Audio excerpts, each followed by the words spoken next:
Hello' বন্ধুসকল, আমাৰ মৰমৰ সাৰ্থ জুবিন দা তেওঁ সমাধিস্থলীত সোণাপুৰত এতিয়াও মানুহ ইমান যে ভিৰ, এতিয়াও যাব নোৱাৰিব, বহুত ভিৰ, এতিয়াও যাব নোৱাৰিব। আৰু সকলোৱে ধূপ চাকি জ্বলাই যাতে তেওঁ আত্মাই চিৰশান্তি কামনা কৰে, তাৰে কামনা কৰি সকলোৱে আমাৰ অসমবাসীয়ে তেওঁক চাকি ধূপ লৈ প্ৰাৰ্থনা জনাইছে আৰু তেওঁক আৰাধনা কৰি আছে।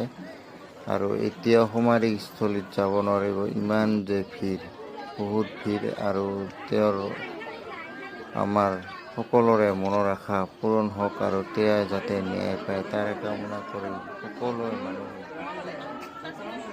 জয় জুবিন দা আমাৰ মাজত সদায় অমৰ হৈ থাকিব আৰু তেওঁ চিৰ যুগমী হৈ জিলিকি থাকিব। আৰু তেওঁৰ গান শুনি ডাঙৰ হৈছোঁ, গান শুনিয়ে যাব লাগিব আমিও এদিন। জয় জুবিন দা।